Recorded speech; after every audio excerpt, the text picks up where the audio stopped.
Guys, welcome na sab sa atong mga sambingay nga daghan ka makatunan.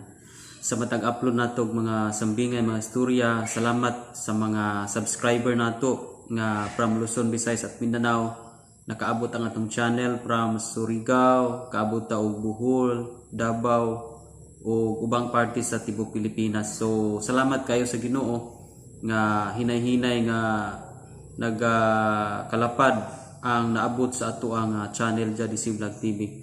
So praise God.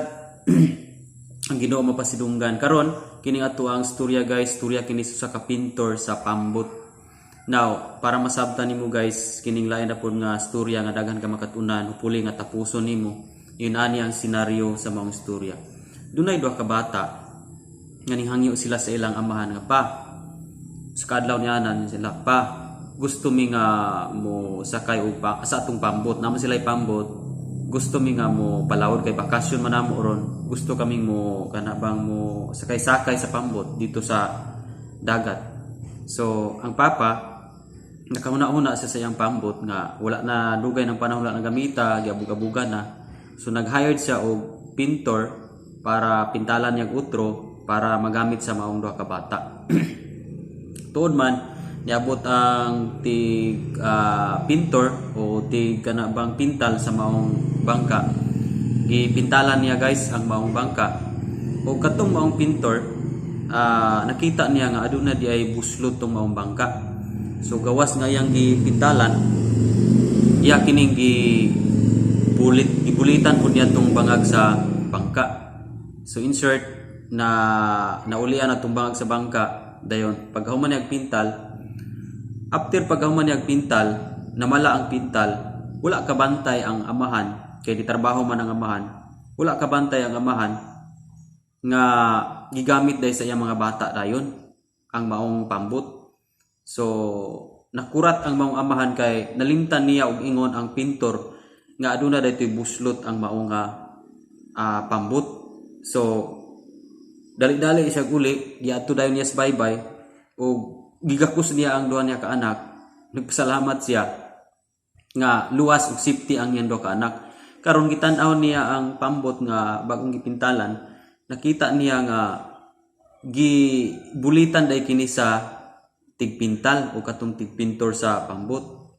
So dako kay sa pasalamat. So iyang gihimo for the next day giadto niya ang katong nagpintal sa iyang pambot.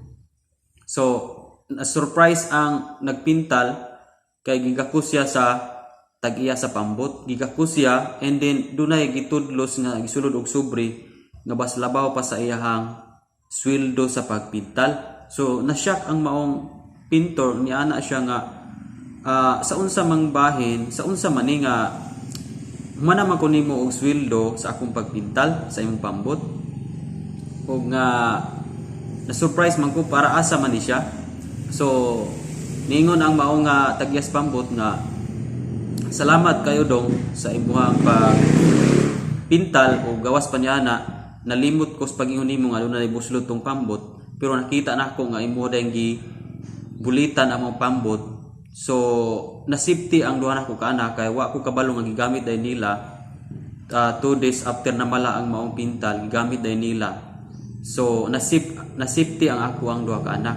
Munang nangyari ko nimo aron pag surprise nimo og dakong pasalamat ug kanang maong kwarta dawata kana silbi bayad kana kay aduna kay duha ka tawo nga imong giluwas ug mao kana ang akong duha ka anak.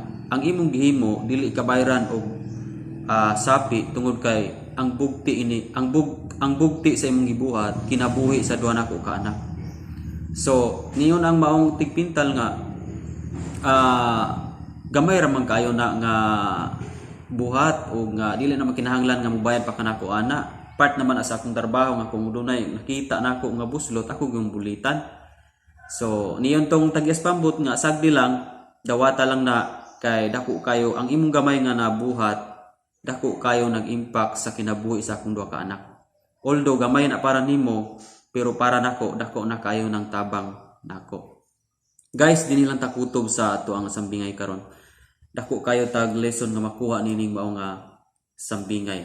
No, og kaning maong sambingay ang lesson nga makuha nato una ang ato ang pagtabang adto sa atong isig ka tawo dako kayo nag-impact sa tubangan sa atong gitabangan o sa atubangan sa ato ang labaw nga makagahom nga atong Ginoo. Now siguro makayon ka gamay ra na imong natabang pero sa mata sa Ginoo dako kayo na og impact sa atubangan niya. No, sama sa maong sambingay, gamay lang kayong buslot ang maong bangka, mao ra to yang gibulitan. Pero ang blessing, ang surprise nga panalangin diha niya, mas labaw pa sa iyang sweldo sa iyang pagpintal sa maong pambot. So kung imo ning kuag lesson sa atong kinabuhi, kung matinabangon lang gyud ta sa atong isig ka tawo, niyon ang Proverbs 10:22 nga makadato ang panalangin sa Ginoo ug dili makalabaw nini ang bunga sa kakugi. Ang tawo nga matinabangon, ang Dios sama ra na siya sa nagpugas nga naadyo kay aningon. So ang Dios nakakita sa atong mga pagtabang bisan ginagmay atong natabang pero sa mata sa Ginoo in the sight of God dako kayo nagpuntos sa ato ang kinabuhi. Munang kung mangyatagon ka, matinabangon ka, doon na kay act of kindness sa imong isig ka tawo, no? Masurprise gyud ka kay ang Dios mubalos gyud diha nimo. Ang imong gipugas nga tabang bisan gamay, ang balos niya na dako pa na kaysa imuhang gitrabahoan. Munang niyo na panultiyon 10:22 nga ang mga panalangin sa Ginoo makadato ug dili makalabaw nini ang bunga sa kakugi. So, ang tao dayang matinabangon daghan yung panalangin nga iyang maangkon. Ug kana nga panalangin ang Dios may nagbuot niya na. Muna nga dili ta magpanuko og tabang sa mga taong talabangon. Labi na gyud sa mga makalilimos, mga nasa squatter area, mga walay mga balay, walay mga pagkaon. Kung ato nang himuon, muhimo kita og act of kindness ngadto kanila, ang Dios ang mobalo sa atoa, pilo-pilo pa sa atong gihatag diha kanila. So ayaw kalimti, ang gamay nimong natabang in the sight of God, dako kayo na og impact sa ato ang kinabuhi. Ug ilabi na panahon nga aduna tay panginahanglan, ang atong himuon mao ang pagtabang adto sa uban nga nanginahanglan. Naaman tay panginahanglan pero para matagbo ang panginahanglan, ang ato ang formula sa Biblia, matagbo ang atong panginahanglan kung kita kabalo pumutabang sa mga nanginahanglan. Yun ana ang prinsipyo nga ginatudlo sa Biblia, the more you give, the more you receive. So kining maong sambingay nagpahinumdum ni kanato nga bisan sa kagamay lang ang atong matabang sa atong isig ka tawo, dako na kayo na og balos sa tubangan sa Ginoo. Sa atong kinabuhi, no? Masurprise gyud ka kay ang Dios dili magpalupig og hatag diha sa imuha. Kung ikaw nakahatag ka, nakatabang ka sa imong isig ka tawo, pero ang Ginoo dili palupig og hataganay diha nimo. Ma-amaze ka, ma-surprise ka sama sa mga sambingay nga na-surprise ang maong pintor ug nakaana siya nga asa unsa man ni nga bahin nga gibayaran naman ko nimo sa kung pagpintal sa imong pambot pero tanawa ang tubag sa amahan. Ang imong nahimo nga gamay para nimo pero dako kay impact sa tubangan nako kay nakaluwas ka og duha ka tawo nga mao akong anak, di ba? So matud pa sa tag-iyas pambot nga dili ka bayrag sapi ang imong nabuhat. Gamay ra to na para nimo, usa ka gamay bangag ra pero duha ka kinabuhi sa tawo ang imong naluwas. So ayaw i-underestimate ang pagkamatinabangon kay ang pagtabang dako kayo na og impact sa tubangan sa Ginoo. Ang tawo nga matinabangon munay ginatan-aw sa Ginoo sa ato ang pagpangalagad, sa atong pagpaambit, sa atong panalangin. Ginatan-aw ta sa Ginoo kung kapiyalan ta sa atong mga panalangin nga dawat gikan sa Ginoo. Then pilo-piloon pa na sa Ginoo pagbalos kung kita nakahimo sa pagtabang sa atong isig ka tawo. So guys, din lang takutob sa ato ang sambingay. Upuli nga doon na kay nakatunan dining maong sambingay, and be sure kung naa kay nakatunan, paki-comment lang sa atong comment section.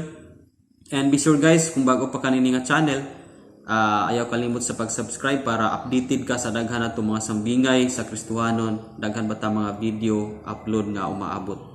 So kita-kita na punta sa next sambingay nato. Glory to God. God bless.